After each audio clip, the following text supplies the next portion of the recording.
Marianne, would you like to introduce yourself and tell us a little bit about your childhood? Well, I'm Marianna Birnbaum. My name was László, my maiden name. I was born in Budapest, 1934, and I came to America in 56, actually 57. And first of all, I think somehow I would like to say that I feel as a fake here, because I don't quite feel as a Holocaust victim. A Holocaust victim supposed to be in a concentration camp and have survived it. Actually, the Holocaust, nobody survived the real one. But somehow I feel that just having been in Budapest is not, it doesn't qualify.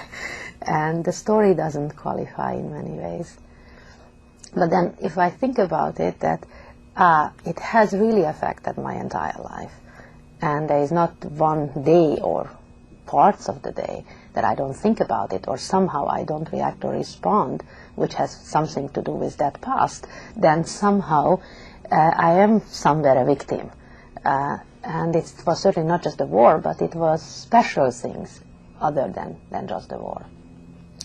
And it was a very protected childhood from which suddenly it just erupted, and one was facing death all the time. And much of the time I was also without my parents, and I didn't know how to face it very well. And I don't know really what to say. I would mostly like to say something about my family. Budapest was where the family sort of wound up, but my parents' family come from part which is now Czechoslovakia, Komárom, Dunaszerdahely, which is Komárno and Dunajevo now. And those who were deported from that area, very, very few survived. Actually, my family, 67 people did not survive, and this includes my grandparents and close family, what meant to me close family, my father's brothers and sisters, and uncle and nieces and all that. So actually, those who were in Budapest had a much better chance. They had really the only chance. And a small strip between the Danube and the Tisza, we also had one family member or group that was Szolnok, where for some reason or other, I don't know what was the reason, they took a group to Theresienstadt and not to Auschwitz. And there again, one uncle and aunt survived. By now they are both dead, but they survived, and one child, but their other child was killed. So altogether, we were the only family within the sets of families where, nuclear as we were, we survived, the three of us. Because either nobody survived or one person came back, and very few of those. And a small number who survived were who from Czechoslovakia went to Israel before the war.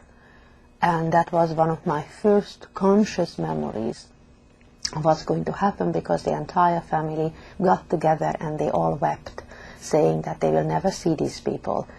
Hungarian Jews felt extremely safe. They just thought that those go into peril who now go to Israel. Mm-hmm. And so that was the one set that survived, and it was a huge family. Nobody died, but everybody cried. So that was the one first real memory that I saw, the family being disrupted, or something is happening that is beyond my control and which I sort of couldn't in any way understand. I think that is the first memory, and that was in the mid-30s, sort of. I must have been no more than 4 maximum, but I think I wasn't even 4 yet. And then the second thing was the woman from a concentration camp who escaped and was helped through to our place through Czechoslovakia, and she got a coat, and under her coat she had nothing on, and she arrived, and she came into our house, and she opened her coat, and she was naked because the prison garb was off, of course, and the coat was the only thing she could get. And that was the second sort of major shock in my life, a woman without clothes. And she stayed a while, and then my parents had some contact to get her through to Romania, and through Romania then to probably then Palestine. And I have to say that my parents had absolutely no real contacts, political or anything. They were totally unaware people politically. They were business people, and actually believing that Hungary is different, and whatever happens in Poland, that's Poland. And Hungary is just absolutely different because the Jews were always treated differently, at least since 1848, so it was a very big difference. My grandfather, who ended up in Auschwitz, was a townsfather. The family of my maternal ancestors have documentedly stayed in Hungary since the 1600 are documents of that. And he was a tremendously proud Hungarian and consciously Hungarian, though not unreligious. I mean, he was traditionally, he would never miss the holidays, and he would go at least once a week to the synagogue, not more often, and to the conservative one and not to the Orthodox. But he really thought of himself very much a Jew, and he found it that it's totally reconcilable with being a Hungarian. And in democratic Benes Czechoslovakia, my grandfather proudly flew the Hungarian flag, which was a joke, a travesty really of history. And that was the other event that I remember, that the Hungarians came to Komárno, and Horthy, the regent, was riding in on the white horse, and girls were throwing flowers. Like 12 o'clock he arrived, and by 3 o'clock all the windows of the synagogue were broken in Komárno, because the good Hungarians suddenly were no longer tempered by the Czechoslovak political atmosphere, which certainly was much more tolerant and much more free than Hungary ever was. So how is that explained to you? Oh, it wasn't really explained. You know, I was thinking about all the way back that very little was explained to me. All the time, very little was explained to me, and I very often asked myself that wasn't it explained because my parents never asked themselves these questions, and therefore they never felt the need to explain it to me. I really feel that my entire family, considering the business and the wealth and whatever, was a very, very unaware family of what was going on. We did have friends and acquaintances who left in the 30s and all that, and it never occurred to them really to go. But how did they explain to you about this naked woman? It must have been a terrible shock when you see this woman appear in your apartment. That she was hiding, and she didn't do anything bad. I remember that I was told that she didn't do anything bad. Nonetheless, she was hiding because in another country bad things are happening, which I'm afraid they believe themselves. You know, really, maybe they really believe that. They just somehow jinx themselves into that, to believe that. Was she bad? These things were happening because there was a war, or because she was Jewish? I don't remember that. I don't think that it was ever made a special statement about that she was Jewish. At least I don't recall it. I don't think so. I always knew that I was Jewish. I always knew that the family was Jewish, and we had help of whom I knew that they were not Jewish. And we had a maid who was there before I was born, and who's I'm in touch with in Hungary, and who took me to her church, and it was all right. And at the same time, of course, we went to ours, and I knew the difference. But I cannot say that I ever consciously, as a child, thought that was something either wrong or unusual even to be Jewish. Now I have gone to a Jewish elementary school, a private school, which were all kids there like me. So there's nothing unusual about that. In the apartment house, we lived in a very modern and very elegant apartment house. I think next to my two girlfriends who were going to me in class, there were no other children, except the janitor's son. Now, he was not Jewish, but then that was the janitor's son. It was really a totally different social class, in a sense. And in Hungary, this was a very obviously noted thing. What did you talk about with your school friends at this particular time? Probably nonsense. I mean, I was a little child. I mean, I was 10 in 44 when all hell broke through. But before that, nothing, probably. You know, we collected nothings. a little. There was, and the only discussion that was probably it was about the war. Mm-hmm. And I think we was also very carefully told that one shouldn't talk about things outside, only with people one knows, like just with friends, because of course our interest, that was clear to me also, that that was not the war interest of the country, but something else. Come to think of it, I know I had a much earlier experience about anti-Semitism. This second it came to me. I had a governess, a German governess, and in 1938 she left us, and I adored her.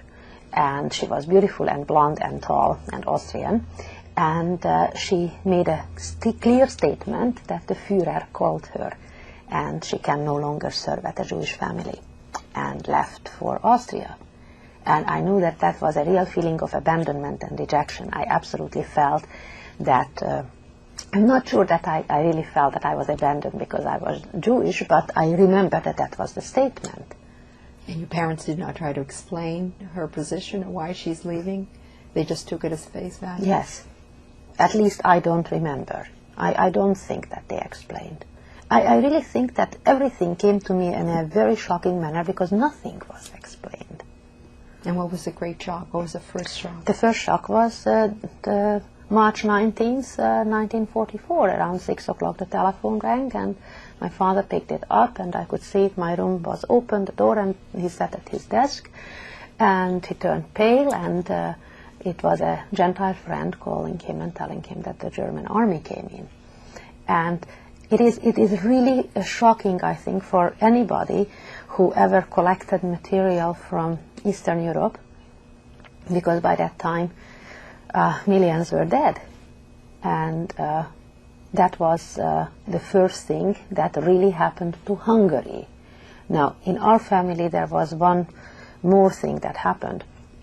My father had a sister who married a Russian prisoner of war who remained in Hungary after the war. You see, during the First World War, many prisoners were given out to private homes, especially in the country, to help where male members of the family were in the army. And he was a nice young man and Jewish, and he remained, and they got married, and that was the only really Orthodox part of the family. He was really a religious person, and they had 7 children, and they never thought about it that he was a Russian citizen. It didn't matter because he had his little own shop, he was a tailor, nobody cared what he was, and he didn't need to get involved. At that time there were no insurance policies or this or that he needed. And as the war broke out in 41, it turned out that he's an enemy alien. And his entire family, because according to Hungarian law, wife and family belonged to the citizenship of the husband. So it turned out that the entire family was enemy alien. And they first gathered them in a camp, and then they moved them to another camp.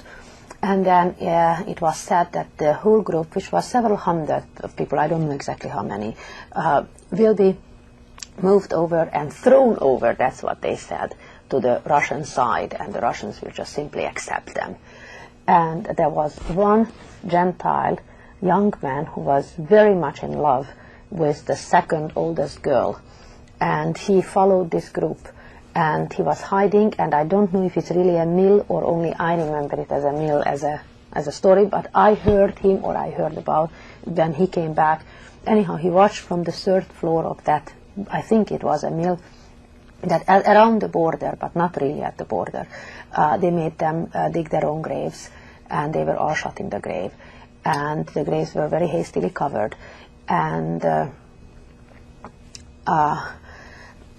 that's what happened. And he actually couldn't move because in the same building they stayed overnight, and he said that for about 24 hours some of the graves were still moving, and then he came back, and he came to us and told us the story. And I really don't know, I am quite sure that I was not present when this tale was told, but I am absolutely aware of every part of it. And now, as I'm saying it, I remember that I just published a book about a Hungarian poet who ended up like this also, but in 1944 killed by the Hungarians exactly like this, that the group at the end was, they had to dig their own grave and so on. And I had always a very strong feeling about this poet, and for this 1 second I thought that perhaps that had something to do even with my choice, that this kind of death ultimately. And when I read the book by Thomas, I of course realized the similarity, and I understand that there are some people now working on that group, and there was even a statement that some children might have survived of that group. And I'm planning to, as soon as I hear something, to look into that, because there were 7 children, out of which 4 were really youngsters. Only the 3 older ones were already in an age. Now, your parents at that point, when they heard the story of the young man, how did they react? Do you have any recollections? Only that they were very upset, but that was the only extent. Yes, and I think, but again, I don't want to say something that I'm not sure. I really think that I heard at nights discussed, but I'm not sure, because my parents' bedroom and my bedroom was next to each other, and there always was a little opening, because I was scared. So, and therefore. And then the shock came. What was the And the shock came, and very soon it was very clear that the Gestapo is looking for my father, and my father, again, not for political reasons, simply they were getting together rich Jews to make them hostages. It was not really for any political or any heroic things. And so he went into hiding with his brother. We went... my mother and I went over to my uncle, my great uncle's home, who was married to a Gentile woman, and we were hiding there for a while. And then we started moving back when the house became a Jewish house, our house, and then we thought that we better come back, because then you had to wear the Jewish star, and at that moment automatically, if they found you without one, you were severely punished. We didn't quite know what the severe punishment was, but we assumed internment camp or something of that sort. And I can't really recall the first month, which was a turmoil. And by the end of the second month, they started deportations from the country. And at that time, the whole of the area where my parents' relatives lived, and my relatives, belonged again to Hungary. So in a way, of course, they gained 4 years in their lives, because otherwise they would have been deported at the time when the Slovak Jews were deported in 1940. But in 1944 they started deportations. And I showed the picture outside of the maid, and she was the one, the maid of my grandparents, who was with them in the ghetto. She went in with the ghetto with them, and also accompanied them to the train. And at that point, again, the story we know from her, that as they were put into the train, the dog wanted to jump in, and the German soldier and a Hungarian gendarme, and I don't know which one, but one of them shot the dog. So for a long time it was really, for me, the accumulation of every horrible thing was the death of the dog, because the rest was, I suppose, just too awful to really even think about it. I think that for a moment my parents started understanding when they heard that if somebody can just shoot a dog like that, then the whole atmosphere was something horrible. And that was, again, a major sort of response. I saw my mother opening a letter and running around the dining room table, really tearing at her own hair. And I heard about that. I read that. I read a lot as a child. So these were, I wouldn't say that I knew that it's a trope, but that somebody really tears one's hair, I have never seen or never could think of. And that was the letter that my parents, the grandparents, were taken where we didn't know where. Yeah. Can you go back a moment to the day or the week when you realized you were going to have to wear a Jewish star? What was that like? How was that introduced to you? And what did that feel like? First, it felt absolutely nothing. It felt actually rather funny. and it was something unusual, and I thought it was funny at the beginning.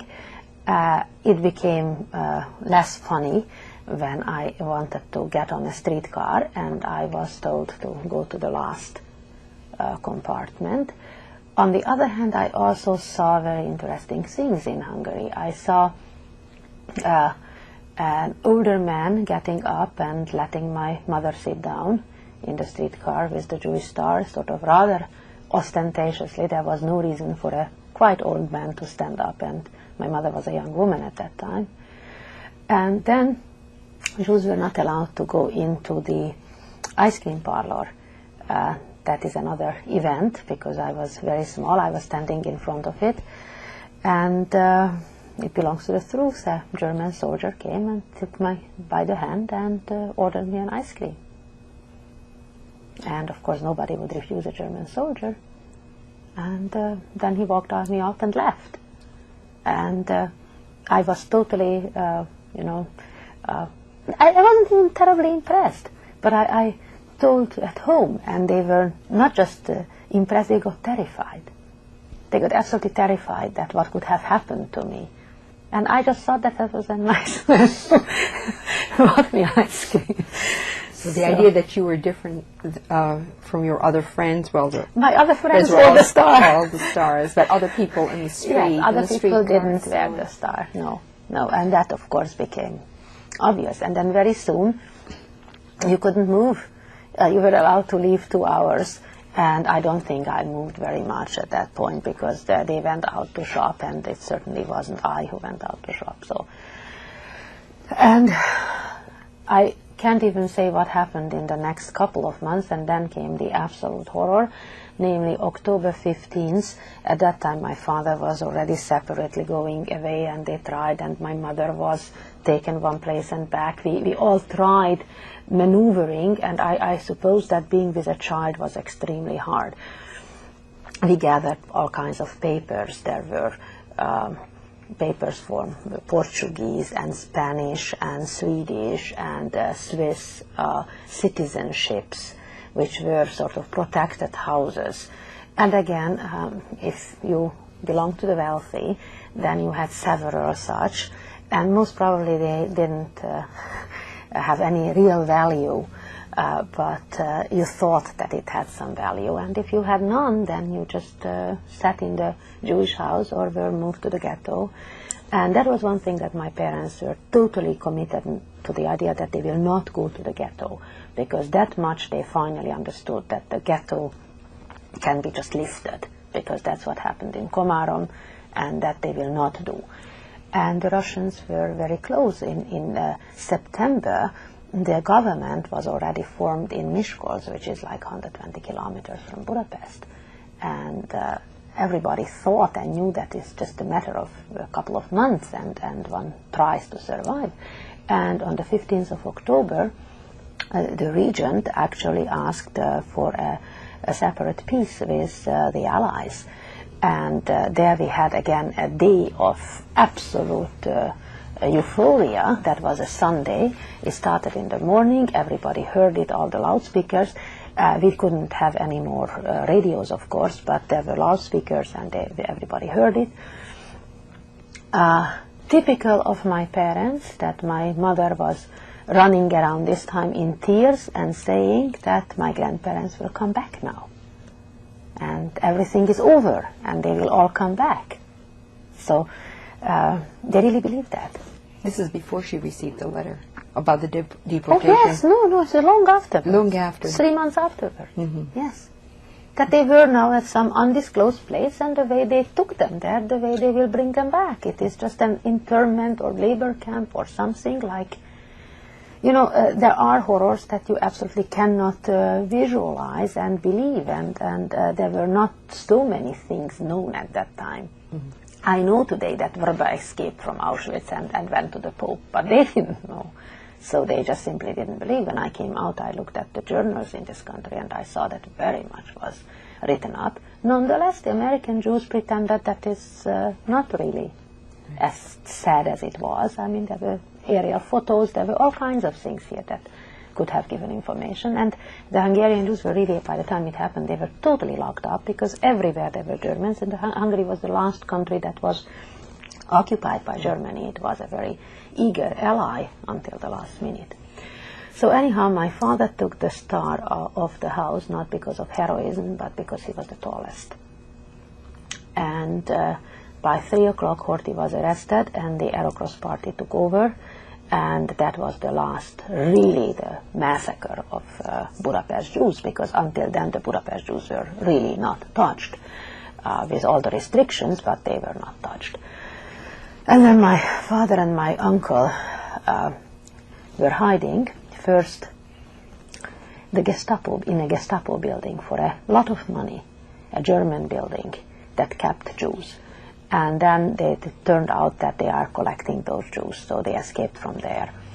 And then they were put into some kind of a column that was marched out of the country. They escaped from there and went on a cart that was carrying wood in, and it turned out that the man has been working for my uncle and my father before, and he stopped the car and went to the police, looked for a policeman, because he recognized them as Jews. And so then they ran away from there, and then my father was finally inducted in a camp where he escaped the very same day when all the sick people were shot, and my father has diabetes, and I'm quite sure that he would have had diabetes. I'm quite sure he would have stood up when they asked that who is ill, because we are going to take them someplace to the infirmaries. And again, the same thing happened. They marched them 30 steps away, and they shot them in front of all the rest. But that time my father left already with a soldier that decided to desert, and for, again, not little money, he brought my father back, chained to his own body on a train. And then at home they said goodbye to each other, and he went to his family, and my father came back, and that is the time when I saw him again. Meanwhile, my mother was taken away, again marched out on the road. And there she was also saved, and was saved by a Hungarian Nazi who was a barber, and my father's barber. And in 1938 or 39, my father lent him money to open his shop. And he was an active Nazi party member, and nonetheless went with a couple of Jews who were dressed up in Nazi uniform. But this was an escapade that they did for many other people, where he had some contact or interest, and brought my mother back about 30 kilometers from the Hungarian border. And my mother, yes? What was your experience like through all of this tumult? Oh, was a totally different experience, because I was a longer period alone by then. And I was running around alone. I slept on railroad stations and under the bridge, and then in a cellar, which was a cellar for a cotton factory for several days. But then I left because I was very scared, because it was full of rats and it was pitch dark.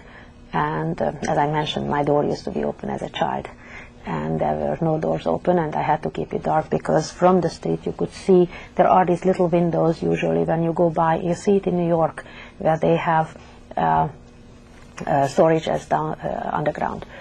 So there was no light, and it was very close also to a railroad station, so it was constantly bombed, but mostly I was scared of the rats. And then I left, and I just wandered back, and this is the time when this razzia came, that there was a raid on the street, and I of course had nothing on me, and I just knew that I want to get back to the place where my uncle and aunt is, because if my father ever comes back, or my mother, they will go there. And I saw a Hungarian soldier, and I went up to him, and I gave him a long spiel, really, that about my parents and my father being on the Russian front, and I just walked with him, and I walked with him through the raid, and nobody stopped him. Now, you didn't have your star. When did you take off the star? Oh, the moment I went to hiding alone, of course, absolutely. As a matter of fact, I remember that I had a coat, and when I took off the star, the little threads could still show, and I just looked at myself, and I got terrified and went into a doorway, and I was pulling it out with my teeth. I took off the coat and pulling it off with my teeth. I remember that. But now I think about the soldier, that it was not so terribly ingenious, but by that time we also had false papers. No, we got false papers about the army later. We also false papers later. We were in a home, my mother and I, for fallen women, and which was made also into a refugee camp, because from the eastern side refugees came because the Russians moved in, and some of the Hungarians were extremely scared of the Russians. So, and there we had papers that we come from that area, and my father is in the army and all that, but these papers came afterwards. These papers came after I was reunited with my mother, and that was already in November, first days of November. Let's go back for a minute. When you were separated, your mother left. Did she have a choice to take you or not at the time? She had a choice, because at that time these were a women group that were organized. Everybody had to be downstairs 6 o'clock in the morning and all that. And yes, she did have a choice and decided not to take me, because she figured that I will somehow manage, as she assumed also that my aunt and uncle will take care of me. And she thought that it would be just much too perilous, probably for both of us, and indeed nobody came back from that group where she was brought out from that group.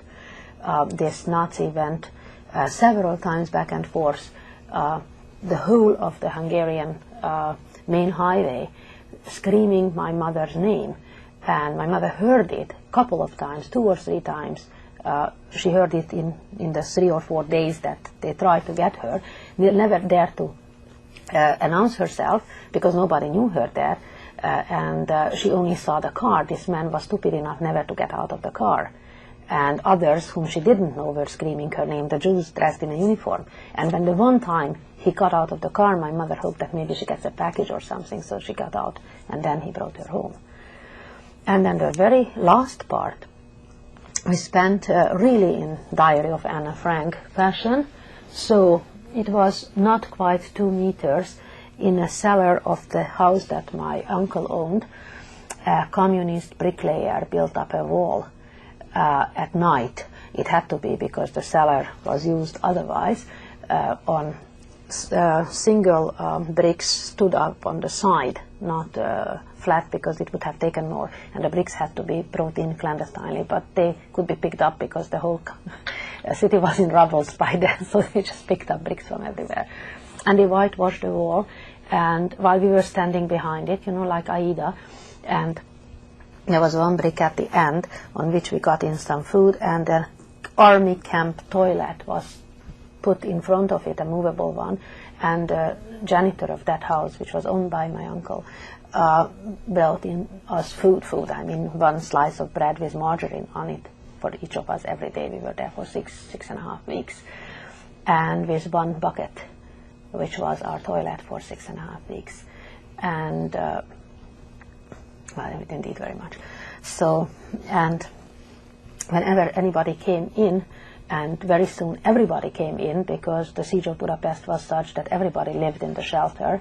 We were not allowed to even, because everything was audible. And after behind us there were people who were not even supposed to notice that the shelter became smaller during one night. And whenever they came in and turned the light off, we had a light there that went down. And that was the first notion that somebody came in, but that again changed, because after I think less than a week there was no electricity in the whole city, and it became harder and harder, and then ultimately we were discovered by the Soviet army, really found behind the wall. They came in with medical instruments, how do you call that, stethoscopes, and they were looking for Germans. What was that like for you behind that wall? Pretty awful, I must say, pretty awful. First of all, terribly boring besides everything else, because we were mostly in dark. You could maximum sit up, but even then I was immediately held down because everybody was worried. We were 5 people, my uncle and my aunt, my mother, my father and I. What was the conversation? There was no conversation. There was no conversation for 6.5 weeks. There was no conversation. The beginning, when the first week or so, there was no conversation, because they were many conflicting feelings. My parents were very outraged by the fact that my uncle and aunt really did not take care of me during that time, and I was alone. And there was not much that they had to say to each other at the first week when you could still talk. And after that, nobody talked because, as I said, just opposite. Think of these terms like this, thick the wall, and there are masses of people, whole apartment houses, tenants living there, camping there, using that toilet. So the only time we got food or anything when the janitor was able to get into the toilet and take out from under her skirt, and just very quietly move that one wall that was hiding this little. Do you remember any of your fantasies, anything, dreams during that period behind the wall? Oh, I was quite sure that we will be very soon liberated. I will go back. I will look for my grandparents. You see, after the war, if anybody would have offered me the choice in general, I would have picked my grandparents to be the people to survive over my parents and everybody. So that was the fantasy, primarily, that I will look for my grandparents. Were you frightened?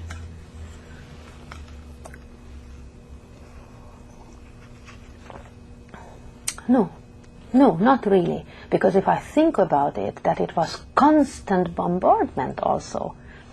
We were in a place which was bombarded all the time.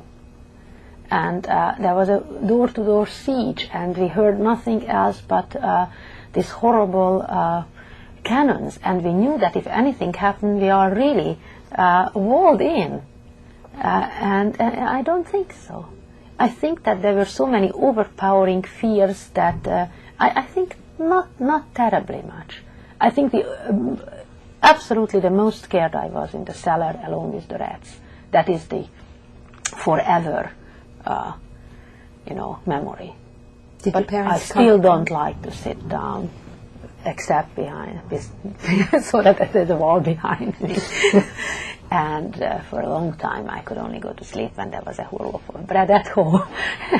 Such little things. But the fact that your parents were with you at the end, of course, it mattered a lot. Was there comfort? Was there physical contact? Of course, there was physical contact. All touching you and that's what we did. We were sort of the three of us bound like this practically together not in the bed, there is no bed, there were rugs, because that was cement floor. And all that we could think of, my uncle's rugs were put down on many layers, and whatever pillowcases and and we were on that. And yes, we were sort of embracing all the time there, very hungry and embracing. So no, in this sense, yes, it was a very close thing. So possibly that's why I wasn't afraid. It wasn't afraid. And when the Russians did discover you, what was your reaction? I felt absolutely elated, and I felt absolutely liberated. And for a very long time I felt absolutely liberated, yes. And with the feeling that Russians are good. And they were tremendously good to children. I mean, you couldn't walk by a Russian soldier that he did not insist that you take something from him. Food, primarily. But anything. If he didn't have any, then he gave something from his, just to show you that he cared. And they really liked children very much. They were very, very nice to children all the time. How did you feel when you finally heard what happened to your grandparents? How long was it before you really learned the true story of the deportations and death? All kinds of things one learns step by step. And you only believed it when somebody came, and even then you didn't want to believe it, that who saw my grandfather moved to the side which went to the gas chamber. And I mean, all these came step by step. And we believed it after a while, but my grandfather's brother, who was married to the non-Jewish woman, was ultimately also taken away and never returned.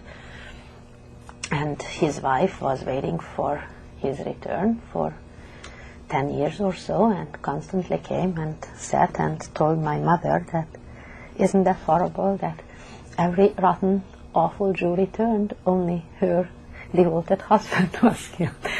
So in Hungarian it comes off better. It was absolutely wonderful.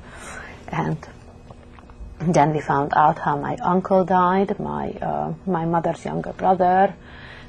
Then we found out how my cousin died, that he stepped out of the line and he was shot, and that another cousin was hanged in Auschwitz. So slowly all these became clear. And then something very strange happened to me when I was 20 years old. I was interpreting for a Danish delegation in Hungary. I was an English-Hungarian major, and at that time nobody spoke Danish, so a Danish delegation would get an English interpreter. And that was the Socialist Party of Denmark. And actually we are still very, very good friends. That was the head of the Socialist Party, who then ultimately even formed his own party after the 56th revolution, because he was so disgusted with everything. And one member of that delegation, when I said what my real name is, because I have a middle name which is Daisy, which was a very rare middle name in Hungary, namely practically nobody had it. It's an English name, so my mother named me because of a girlfriend. And he claimed that he was in Auschwitz, not as a Jew, but as a communist. That in one area he was together with Hungarian Jews, and there was an older man who obviously went insane and was screaming Daisy, Daisy all the time. You know, I mean, most probably has nothing to do with me. Nonetheless, of course, I thought about it very much. So, let's go back to the period when you were alone. A lot of different things happened to you. I think one of the things was that you were being marched with. Was it a group of children? No. It was a group of people who were simply marched out. I very stupidly went back to the area. Maybe I just was hoping that as a miracle my father or my mother appear. But very stupidly I went back to the area where I used to live without a star. And I was just hanging around there. And this area was a area at that point which had different protected houses, plus some houses still from which they moved people over to the ghetto at that time. And I was just dumped into a column and marched, which I assume by now was down to the Danube, which at that time it was absolutely daily occurrence, and many of my friends lost their parents also. I have a very close friend whose parents and brother were shot into the Danube there during that week, actually. And to get down to the Danube, you have to go down at a little tunnel in that area. And as a child, I always avoided that tunnel because people, I don't know, street urchins or whatever, urinated there. And I always felt that it stank. And somehow when we got to the tunnel, I just absolutely couldn't, and I just walked away. And maybe there, as a chance to be a child, not that they were nicer to children, but maybe they didn't watch that much, that a child walked away. And I simply walked away, and I cannot say that I saved my life deliberately. I simply didn't want to go through the tunnel. And I don't think that anybody came back from that group either. How many months was it before you were finally reunited with your parents? Oh, no, that wasn't months, just weeks. Just weeks? Yes, just weeks, yes. And what did you eat? What I stole, and mostly the typical thing that I remember that I stole was the outside in these grocery shops. They used to have in big barrels outside cabbage, sort of sauerkraut, and pickles. So, and that was one of the easy things to walk by, sort of stand there and go in and pick it up and run. And that's what I did quite a bit. And I had some money, because I remember that I ate once, I stopped once at the railroad station at the buffet, and I got almost caught again, because I just went up and asked for something, and they said, and where is your ration card? And of course I didn't have any. And I just said, I don't know, I said something and I ran away. How old were you then? 10. Where did you sleep at night during this period? After a few days there in the cellar, then a couple of nights on the railroad station. Maybe there were more than a couple of nights. There were several railroad stations, and not very far, because all the railroad stations, 2 railroad stations, were at that time rather central.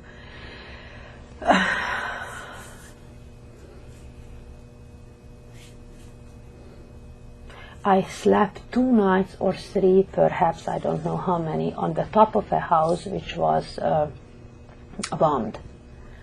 And there was a wash kitchen. And not only was there a wash kitchen, but there was a dryer, which was probably at that time usual, but you could open it and hang up the things and probably even close it.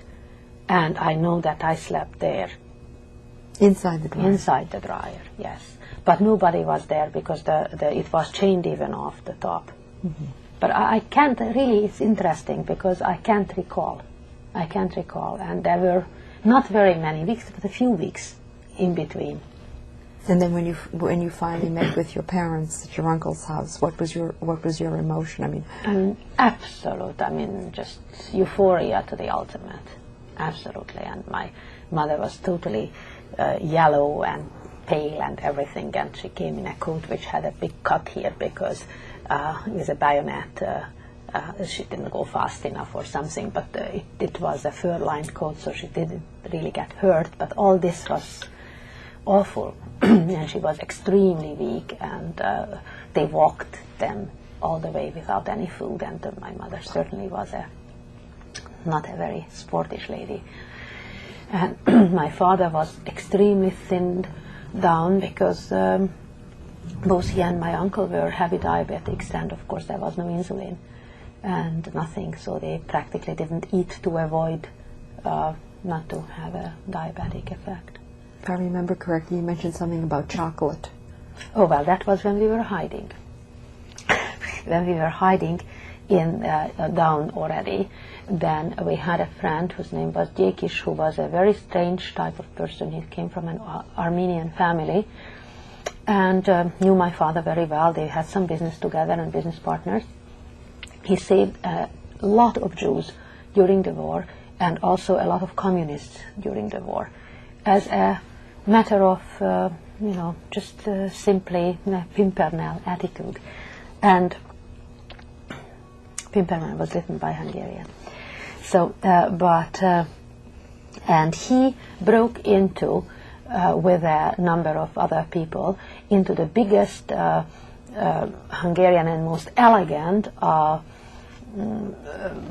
what was that really, confiserie, and also cakes and espresso, and it's still existing in Budapest. It's the biggest and the most elegant place. It was called Gerbeau, and it had a French baker, and they had, and obviously that was the only thing that was left there, in huge bales like these boxes, cooking chocolate and also jam, a huge strawberry in jams for baking. And they broke in and took it to all kinds of people. So at the very end we only had dark chocolate, and that's what we ate, dark chocolate, and my father couldn't eat that, so that was the end. We only have about 5 more minutes. I talk that much, my God. You said in the beginning that upon second consideration you realize that experience has affected the whole rest of your life. Of course. How? In every way. I was telling, I think once, Ora, that if I kill ants, I feel consciously that I'm doing it, and if I see one ant going away, I would never kill it. I always think of the one who tries to escape, and this level, on every level. A few years ago we were invited, I taught also in Germany, and my husband taught in Germany, and I had a very good relation with very many young Germans, and I liked them, and I enjoyed teaching there, and my students were very good. And some of my colleagues were very nice. We were invited to house of somebody whom I really liked very much, a person. And we were there the year before, and suddenly I saw a very beautiful, large chest, Maria Theresa chest, and I commented on how beautiful it was, and he said that, yes, it's an inheritance from his grandmother, and it was just moved from Hamburg to Munich. He's a man whom I really like, who has a Yugoslav wife, who has absolutely nothing to do with anything in the system. I got so furious that I could hardly control myself. My only thought was that they trampled through the whole of Europe. I don't have a picture of my grandparents, and he has the chest of his grandmother. You know, I mean, these are totally irrelevant, stupid, and not very healthy responses. And these are the responses that determine one's entire life, nonetheless. Yet do you feel any anger towards some of the Hungarians? Some of them were very kind, the non-Jewish Hungarians. Oh, I have a great feeling of hostility towards the Hungarians, yes, yes. Yes, and I mean, it's funny because my life became part of this. I am involved with Hungarian culture. That is really my profession. And nonetheless, I have very, very ambiguous feelings about it, yes. Because of the fact that when they wore the red, white, green here, sort of ruffled, I wore the yellow star. I never identified myself after 45 with Hungary. I identified myself with the new wonderful democratic system that this country will build until it turned out what it became. So, but certainly not with Hungarians, and it is very, very clear also how the Hungarian community, the non-Jewish Hungarian community, deals with me here. In what way? Pardon me? In what way? Well, in the manner that they are really not very delighted that for 23 years I am the one who represents Hungary here. And they would never ask the question that is there anybody among them who has my qualifications and has written and this and that and the other, but they will remember that I am not really the Hungarian who should be there. Any Hungarian should be there, but it's not necessary that the person should be Jewish. Have they said it to you, or how? Not to me, and this is by now really practically a joke. This is my second marriage, though almost 20 years, but nonetheless. But since I'm here for 23 years, I had another name. My name was Pasternak before that. And it was told in a company where my mother overheard it that they really can't understand UCLA, that they finally got rid of the Jewish Birnbaum, Pasternak, and now they got another Jew Birnbaum, because they didn't realize that it's the same person. So, yes, there is a very strong feeling about that, and also that I am not supporting any of these very national events that the Hungarian community here supports. How do you view yourself? What are you? Oh, I view myself as a Jew, primarily, yes. I suppose first a Jew, even, of course, first a Jew, and then afterwards perhaps a woman. I would say that I long cease to be a woman, I still be a Jew, so I might as well. No, really, absolutely, first of all. And then secondarily a Jew who lived in Hungary, which is very, very different from how Hungarian Jews felt. They really felt Hungarian because they were used by the Hungarians from the 19th century on to make Hungarians become a larger percentage than the nationalities around them. So they urged Hungarian Jews to assimilate, to Magyarize their name, to become 100% Magyar, because it served their own purposes against the Slovak, Romanian, and Serb and whatever nationalities within the monarchy. That this way the Hungarians had a stronger position, added to them all the Jews. And this was so strongly felt that the Hungarians really, and not only the Hungarians, Theodor Herzl said that the Hungarian Jew is a dried out branch on the tree of Judaism. Nobody in our family spoke Yiddish, nobody. And the little they learned, the few people who Hungarian Jews who speak Yiddish, they learned it in the camps. I want to thank you, Marianne. I thank you, and I mostly thank you for what I could put in for my family. I would like to put down the pictures if there's a possibility. Yes. They aren't enough because I said not even pictures. It's important when you hold them up very still in front of you. Well, that will not be very easy. Sort of, I think that's a very typical picture because it really shows this spoiled childhood which suddenly became very different. Okay? Yeah. It's done. Okay. That is the only memorial that is left from Komárom there, which is now Czechoslovakia, and then after the war my mother went there with a group and they put up this, so that's why we have it. And that is my cousin and I. She was 3 weeks younger, and in a sense it becomes sort of the measure of my life that whenever I'm not satisfied with whatever happens to me, I think of it that she never became probably even 10. And that is the maid who, my grandparents' maid, who accompanied them to the camp, and here down is the dog that was shot.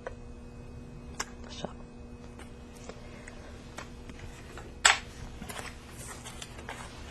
Thank you. I thank you.